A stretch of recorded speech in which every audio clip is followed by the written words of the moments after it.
felizmente la última audiencia que terminó hace media hora nos fue ya más tranquilos, eh, pero sucede que el día de hoy, mis queridos doctores, se debatió un control de acusación por el delito de falsedad genérica. Entonces el fiscal hace toda una tesis de imputación muy interesante, de las cuales evidentemente nosotros hemos observado, hemos hecho las observaciones formales y sustanciales. En esta etapa del proceso, conocedores ustedes, estoy seguro, en primer momento no se puede proponer prueba nueva, ¿no? Pero el fiscal vino con dos propuestas interesantes, quizás inéditas, porque nunca las había visto, y las decisiones del juez también inéditas, ¿no? Porque el fiscal propone prueba nueva en etapa intermedia, pero más allá de eso, que se discutió muy rápido y se le denegó la postura, Fiscalía pretendía utilizar el artículo 352 del Código Procesal Penal y refería que va a hacer una modificación al tipo penal, pero no en esencia, sino porque existió una omisión y quería agregar a la acusación fiscal una pena alternativa. Lo que sucede, y es lo que creo que ha pasado en estos extremos, es que como la parte agraviada es un ente estatal, es un ente educativo, ya se imaginarán qué ente puede ser. Yo sospecho, pienso, analizo ya luego de la audiencia y de haber renegado con el juez y con el fiscal, quien inclusive me iba a multar porque por ejercer a mi derecho a la defensa me ha dicho que soy malcriado y que mucho interrumpo en la audiencia, etcétera, etcétera, y eso es lo que comúnmente pasa. Yo lo que sospecho es que ha habido una suerte en la cual este ente estatal, que supuestamente es el agraviado, se ha dirigido a Fiscalía. Ojo, estoy especulando y estoy hablando como académico para que no existan posteriores críticas de especulaciones, ¿no? Los académicos podemos cuestionar resoluciones y podemos cuestionar hechos y analizar hechos. Infiero que, como les decía, este ente estatal se acercó a la Fiscalía y por intermedio de los funcionarios públicos o servidores públicos de estas instituciones quisieron mejor las cosas, evidentemente para que les salga bien, pero el trabajo ya estaba realizado. Y esto es una práctica, doctores, que no solamente se basa en un dícere o solamente se basa en una especulación de la cual estoy hablando ahora, sino que si nosotros indagamos un poco más en nuestra historia del Perú, y no vamos a hablar de política, evidentemente, y nos remontamos al gobierno donde el señor Vladimiro Montesinos tuvo una participación protagónica en nuestro estado, vamos a poder presenciar, analizar y observar, inclusive esto puede ser tema de tesis, de pregrado. Este señor, este sujeto, abogado y sociólogo, tenía una gran influencia dentro de los diversos entes administrativos que están en el Estado peruano, ¿no? En los tres poderes del Estado: legislativo, el ejecutivo y el judicial. E inclusive si ustedes han sido ajuiciosos y han podido revisar o escuchar el juicio, o el megajuicio que se denominó en aquel entonces, en el año 2001, 2002 creo, este señor reconoce haber tenido influencia en el Ministerio Público, haber tenido influencia en el Poder Judicial, ¿con la finalidad de qué? Con la finalidad de lograr archivos de personas involucradas en diversos delitos, ¿no? No voy a mencionar nombres porque vamos a pensar que estamos haciendo política. Entonces, no, vamos a referirnos de términos generales. Entonces, en nuestra historia del Perú, vemos que siempre ha habido o ha existido de manera clara y objetiva ciertos personajes que han usado sus influencias para lograr determinados actos. En algunas ocasiones estos actos se han logrado de ellos y en otras ocasiones estas influencias han servido para lograr beneficio a terceros. Pero en este caso del señor Montesinos, él recibía también una ventaja, un beneficio por los favores que hacía a los militares, a congresistas, a los mismos fiscales, ¿no? Que en aquel entonces pues estaban cometiendo hechos delictivos. Entonces, no, nuestra historia del Perú, no, jurídicamente hablando, no es ajena al delito de tráfico de influencias, ¿no? Entonces, para comenzar ya y entrar un poco más al tema, luego de la pequeña anécdota de hoy día, porque si les cuento toda, que el delito de tráfico de influencias ha estado presente en nuestra historia, pero a su vez ha estado presente también en el mundo, en la historia universal. Comenzando desde el derecho romano. Si nosotros revisamos el derecho romano, mis queridos doctores, vamos a encontrar la figura de la las personas que vendían el humo, o sea que decían, yo puedo lograr tal cosa, pero me das alguito y las cosas te van a salir bien. Especialmente cuando se trataba de los funcionarios o servidores públicos de la época, ¿no? Entonces, el vendita di fumo es una figura que se asemeja bastante al delito de tráfico de influencias, solamente que ahora ha sido pues ya más estructurado y modificado y más pertinente a las acciones que toman las personas que cometen este delito. Aclarando que en el derecho romano el vendita di fumo era sancionado con pena de muerte. Entonces era un delito gravísimo. En Roma, en la época en que se aplicaba el derecho romano, no era permitido para nada que una persona pueda vender humo, pueda cometer este delito que ahora conocemos como tráfico de influencias, porque se le sancionaba con la pena de muerte, ¿no? Ahora, ese delito en la época del medioevo desaparece totalmente, pero vuelve a tomar vigencia en Francia. El 4 de julio de 1889, Francia instaura este delito, se incorpora como una legislación especial. Posteriormente sucede también en Italia con el Código de Sanardelli. Se le llama Código de Sanardelli en tanto que el funcionario esta persona era pues ministro de Justicia, si no me equivoco, y se encargó de hacer todo el código italiano. Y si nosotros por cultura jurídica sabemos que el código italiano ha tenido una fuerte influencia dentro de nuestro código penal actual.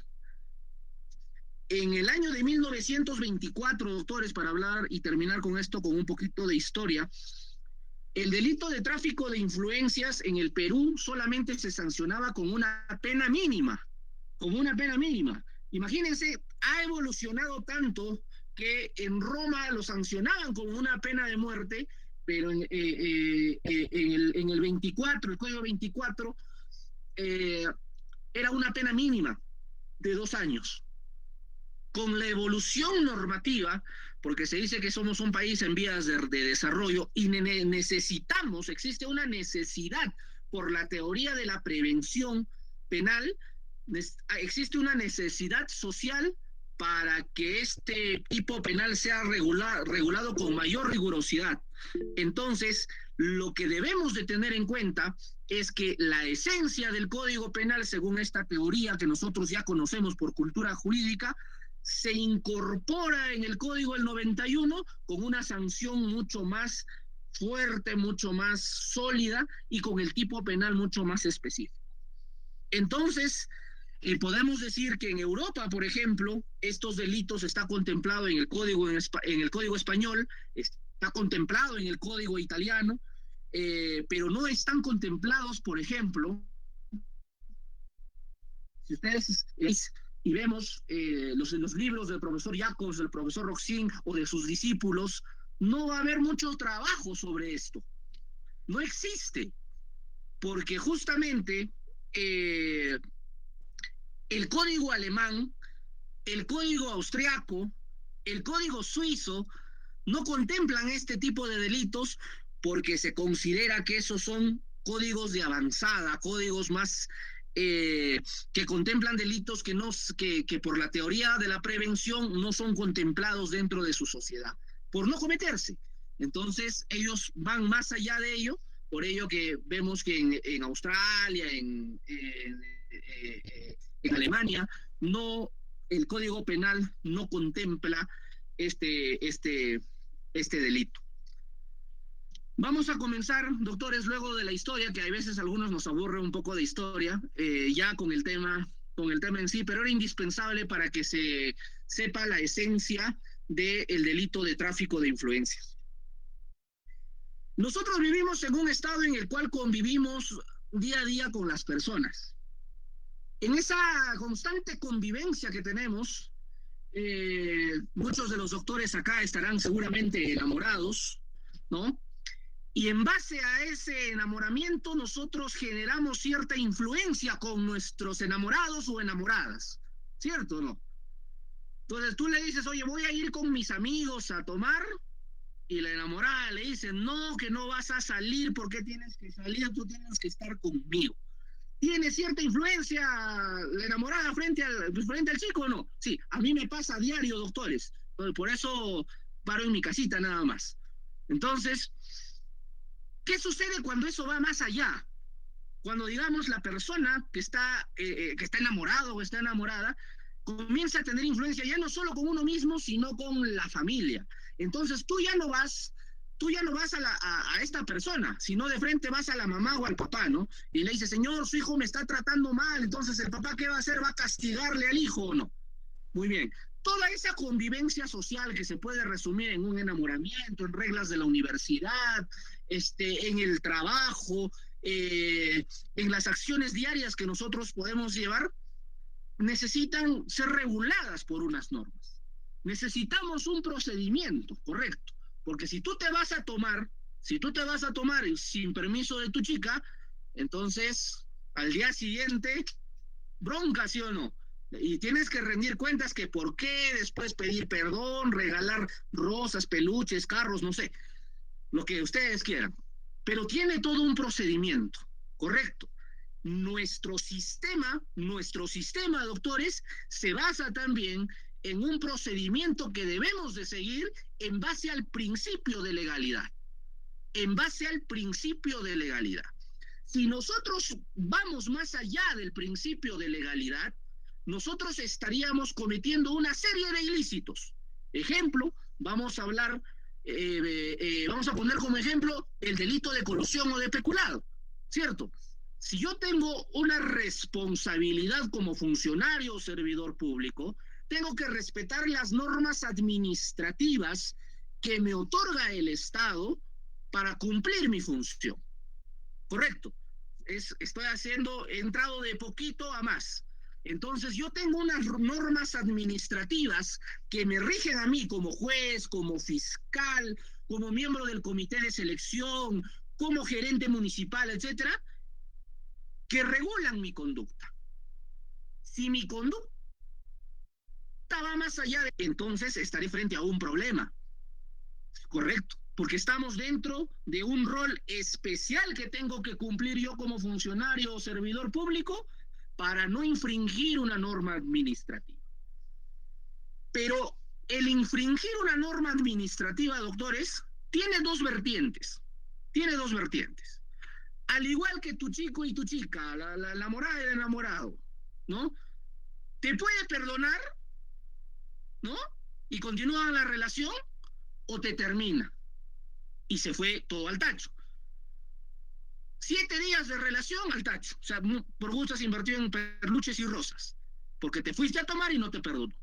La administración pública frente a las responsabilidades del principio de legalidad que tiene el funcionario o servidor público se basa bajo la misma regla. Tenemos dos opciones. O me sancionan administrativamente o me sancionan penalmente. Correcto. También tiene dos opciones. Si me sancionan administrativamente, yo habré cometido una infracción administrativa. Pero si eso va más allá y existe la configuración de un tipo penal, entonces estaré yo frente a un posible delito que se haya cometido. Entonces, con esto quiero decir, mis queridos amigos, que el principio de legalidad frente a la administración pública va a estar presente. Si yo infringo el principio de legalidad basado en normas administrativas, yo voy a tener una sanción o administrativa o penal. Muy bien. Y vamos a basarnos el día de hoy en este segundo supuesto, en sanciones penales.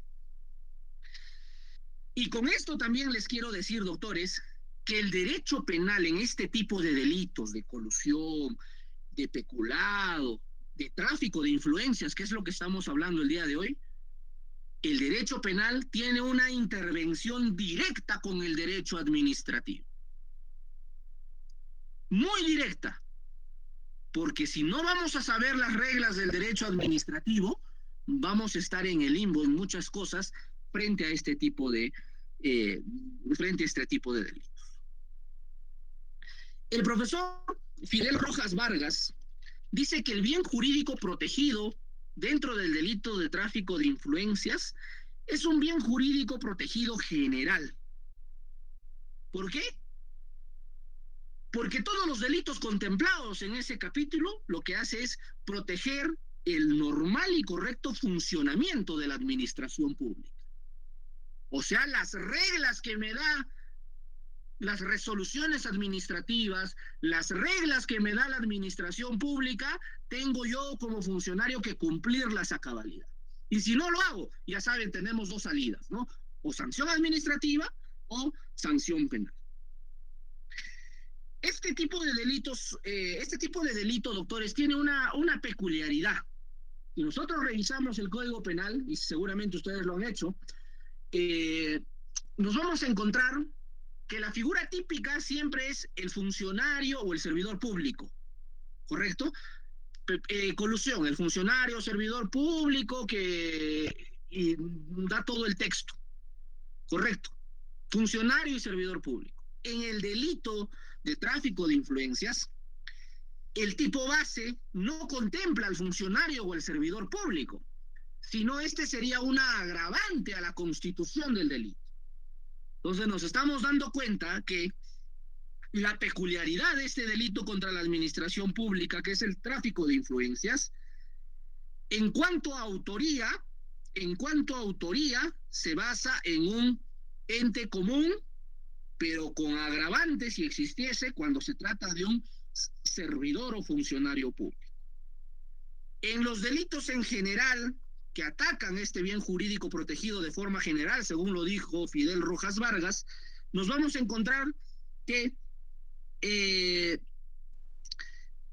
sí va a ser un funcionario y un servidor público el que ataca el bien jurídico protegido, ¿no? ¿Por qué se dice que en el delito de tráfico de influencias, por ejemplo, se contempla una agravante, cuando se es funcionario o servidor público? Porque este sujeto activo tiene una actividad especial o súper especial, como lo llama parte de la dogmática. Especial o súper especial, ¿no? ¿Estaremos frente a un delito de infracción del deber en tráfico de influencias? No. ¿Por qué? Porque no estamos contemplando un deber especial que nos da una norma administrativa. estamos frente a una persona que va a hacer otro tipo de acciones para que cometa este delito. Y más adelante vamos a ver cómo es que se configura cada uno de los elementos para que se cometa el delito de tráfico de influencias. Entonces, para terminar esta parte del derecho administrativo, ¿cómo se cumplen las funciones que el derecho administrativo nos dan? Cumpliendo los reglamentos, cumpliendo las estipulaciones, las directivas, las resoluciones que emite la autoridad administrativa. Ejemplo, mediante resolución gerencial se convoca, se nombra a tal fulano, mengano y sultano miembros del comité de selección. Automáticamente, como miembros del comité de selección, tienen un rol especial de respetar una norma administrativa. Si ellos con ese enlace, doctores, estamos dentro del riesgo permitido, teoría de la imputación objetiva, ¿no? Si nosotros no respetamos esas normas administrativas, estaríamos ya entrando a una infracción o a un delito. Entonces, debemos de tener en cuenta que no toda omisión de la actividad genera la comisión de un delito, sino que genera una infracción administrativa por parte del funcionario o servidor público que puede cometer este tipo de actos. Muy bien, terminamos el tema administrativo ahí. Volvemos a decir, en el delito de tráfico de influencias, el funcionario o servidor público no está contemplado dentro del tipo base para la comisión del delito, sino está contemplado un particular, ¿correcto? Si es un funcionario o un servidor, quedamos en que este vendría a ser una agravante. Se dice en la dogmática que este es un delito de participación necesaria. Tiene que existir una participación necesaria y también es un delito de mera actividad. Entrando de lleno al tema, ya que es muy particular e interesante, muy al margen de que otros países no lo tipifican, el artículo 400 de nuestro Código Penal nos dice, parafraseándolo, ¿no?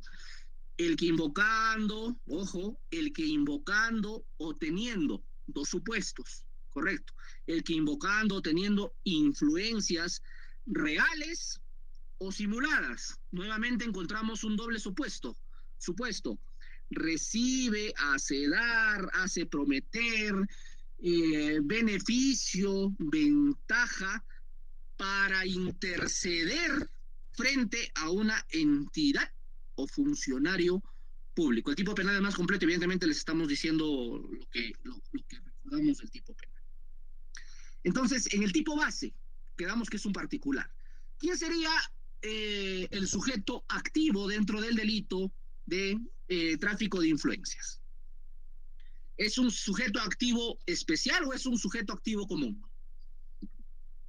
Es un sujeto activo común, en tanto de que no es necesario ser funcionario o servidor público para que se cometa el delito, ¿correcto? Desarrolla esta conducta a título de autor, entonces, una persona en particular. Los invito, si ya lo han leído, genial, y los que no, la casación 623-2018 nacional, donde nos hace una referencia a la estructura de los elementos constitutivos del delito de tráfico de influencias. Este sujeto activo, doctores, es el que supuestamente va a comprar la influencia que supuestamente tiene o que de verdad tiene, ¿no? Vamos a retrotraernos entonces nuevamente al caso del señor Vladimiro Montesino, ¿no? En aquellas épocas del gobierno del cual no vamos a hablar, se hacía una práctica del chuponeo de teléfonos, ¿no? Inclusive Montesinos en su declaración dice, no, sí, esto yo lo hacía en la calle Pescadería junto con tal general y todos chuponeábamos teléfonos. El fiscal le interroga y le dice, ¿y usted ha reconocido ese delito? Efectivamente, yo he reconocido ese delito y me han condenado, pero a la vez existían otras personas que habían cometido el delito pero como no se encontraba responsabilidad por el principio de individualidad, yo como ente influente, persona influente, con mucha ramificación dentro del poder, me dirigía a la fiscalía y yo les prometía a estas personas que estaban involucradas en este delito que los iba a sacar del problema. Recordemos que Montesinos también es abogado, ¿no? Entonces, estamos ahí frente a la comisión, en términos generales, del delito de tráfico de influencias. Un ejemplo más claro, y es uno que me pasó cuando yo comenzaba con la actividad de litigio. Cuando uno comienza con la actividad de litigio, es muy duro, ¿no? Porque primero te das cuenta de que no la tienes fácil.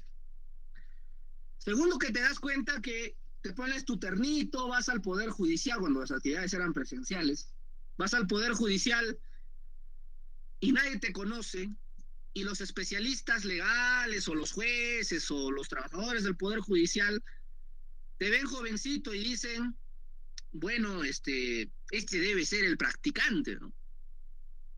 Y no te atienden bien. Y te enfrentas también a otro gran obstáculo que es la confianza de los clientes. Porque comúnmente dicen, no, que una persona con mucha experiencia, él me va a solucionar el problema, pero un jovencito, un chibolo, ¿qué cosa va a hacer? No, ellos no pueden solucionar el problema. Entonces, una anécdota que tiene que ver con tráfico de influencias que les voy a contar. Fue el primer caso que vi en Lima. El primer caso que vi en Lima. Fue después de 1 año y medio de que me recibí de abogado y me colegié, ¿no? Entonces, me voy con mi asistente a Lima, nos vamos a la Corte Superior de Lima Norte, me acuerdo perfectamente que no sabíamos ni dónde estaba la Corte Superior de Lima Norte, tomamos un mototaxi que nos llevó 3 cuadras y nos cobró 20 soles. Imagínense, ¿no? O sea, nos vieron la cara, ¿no? Y ya tuvimos que pagar porque cuando uno hace un contrato se somete al principio del pacta sunt servanda, ¿sí o no? El contrato es ley para las partes, entonces yo ya había aceptado y como soy abogado dije, no, acá voy a aplicar el pacta sunt servanda y tengo que pagarle sus 20 soles al taxista, al mototaxista. Se le pagó, llegamos a la corte y aunque no me crean, doctores, bueno, yo no soy tan alto, yo mido 1,70 m, creo que estoy dentro del rango normal. Yo llegué a la corte de Lima Norte y yo los miraba a todos más grandes que yo, no sé por qué. Los miraba como de 1,90 m, 1,80 m. ¿Qué sería, no? Un complejo, no sé. Entonces, yo estaba parado con mi maletita, era invierno. Estaba parado con mi maletita, más mi asistente, esperando a mi cliente que nos habíamos citado ahí, ¿no? Y de pronto me doy cuenta que mi cliente estaba conversando con otro abogado de esos a los cuales los veía más altos, pero en realidad eran de mi tamaño. Pero por alguna razón los miraba así. Entonces yo le digo a mi asistente en ese entonces, Brian, le digo, oye, Brian, corre, ve, y como la señora no te conoce, escucha lo que están hablando, porque me interesa qué es lo que están hablando. Y el otro abogado que estaba conversando con la señora le decía lo siguiente. Bueno, no sabemos si es literal lo que le decía, ¿no? Pero mi asistente me contó que le decía más o menos así. Le decía, señora, ¿quién es su abogado? ¿Ah? Y la señora agarró el expediente y le dijo, a ver, voy a buscar, doctor, porque solamente sé que se llama Jorge, pero su apellido no me acuerdo. Entonces buscaron mi escrito de apersonamiento al juzgado y encontraron Jorge Palomino Alania y ahí aparece el número de colegiatura, ¿no? Y el abogado le dice, uy, pero este es chibolo, ¿qué te va a ayudar? Le dice, señora, yo mismo soy, le dijo, ¿no? Yo vi cuando hizo esto, ¿ah? No les miento, yo vi cuando hizo esto. Señora, yo mismo soy. Y entonces el abogado le dice, además, señora, durante mis años de experiencia yo he sido fiscal. Y oh, coincidencia, justo en la misma fiscalía donde está su caso, yo he trabajado. Y yo, coincidencia, señora, justo el asistente en función fiscal y el fiscal son mis patas, son mis patas. Y aparte yo soy profesor universitario. No sé si será profesor universitario en realidad, pero eso es lo que le dijo, ¿no? Aparte yo soy profesor universitario. Y la asistente en función fiscal ha sido mi alumna. La tenemos ganada, pues señora, ¿qué le conviene? Tener un abogado con experiencia que le va a solucionar su problema y que aparte conoce al fiscal, conoce al asistente, he sido fiscal y aparte he sido profesor de esta señorita que es asistente. Entonces, usted decide, señora. Yo fui, mi asistente viene preocupado, ¿no? Rojito vino. Y me dijo, doctor, ¿qué pasó, Brian? Le digo, doctor, ha pasado esto. Y me cuenta toda la anécdota, ¿no? Y entonces yo me armé de valor y me acerqué a la señora y le dije, señora, muy bien, ¿está lista? Vamos a ver su caso. ¿Saben qué me dijo? Doctor, ¿sabe qué? Lo he pensado mejor. Lo he pensado mejor.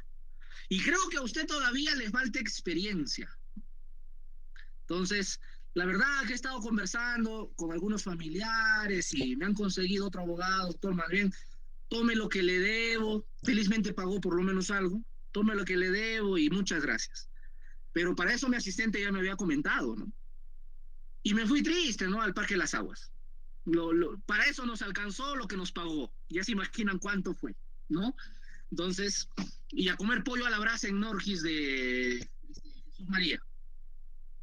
Eso fue la anécdota. Entonces, uno en ese momento dice, bueno, fue decisión de la cliente. Luego de un tiempo, hace no más de 2, 3 meses, la señora volvió a buscarme. Y evidentemente ya no soy el mismo niño de antes, ¿no? Que comenzaba. Y me dijo, doctor, por favor, ese abogado que me he contratado era una mentira. Sí, ¿por qué, señora?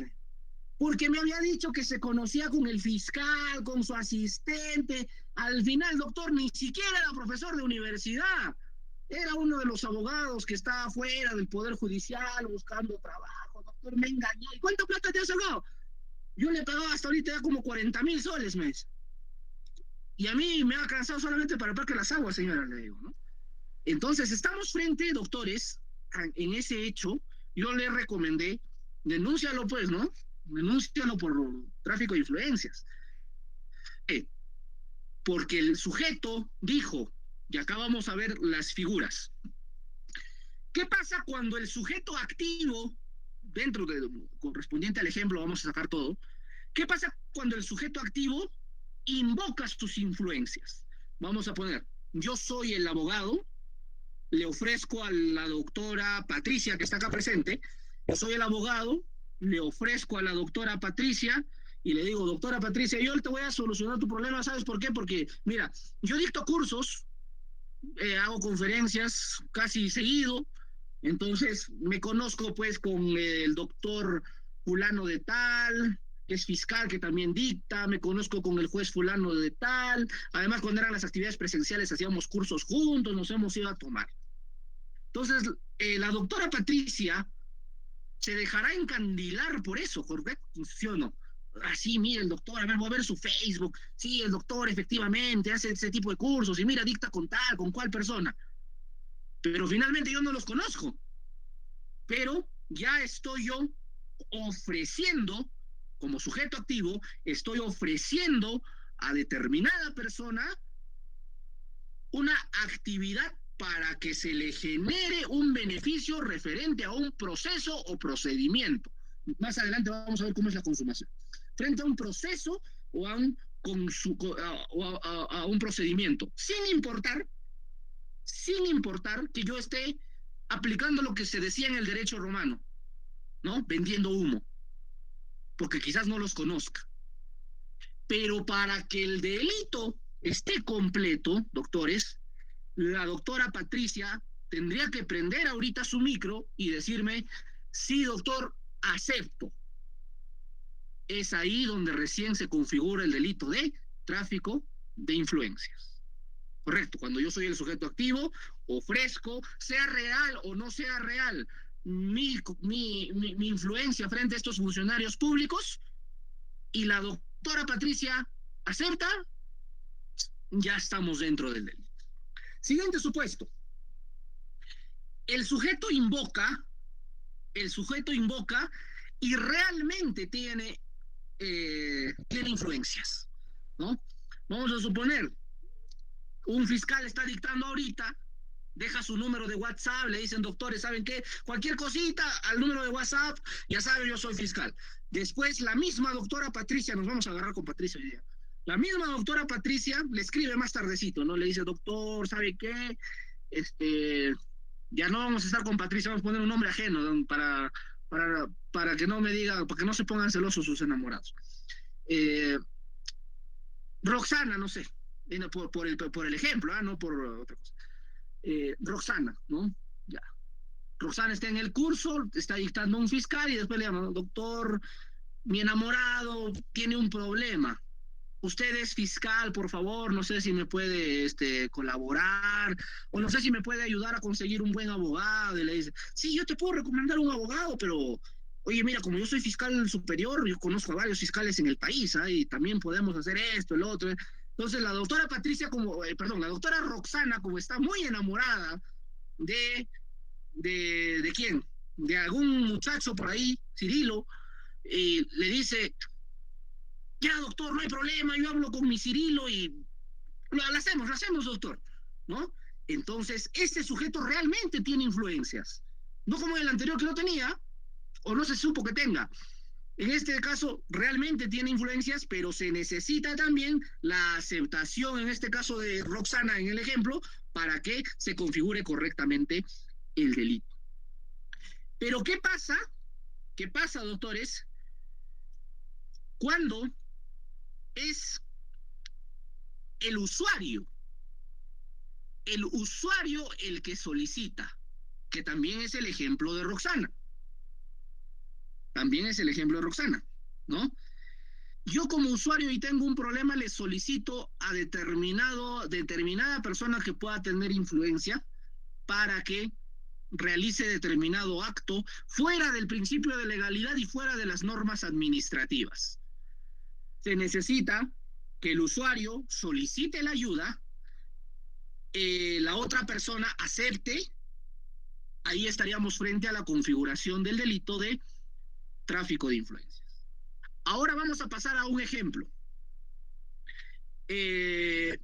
Acá pasa el carro recolector de basura, por ejemplo, los días lunes, miércoles y viernes.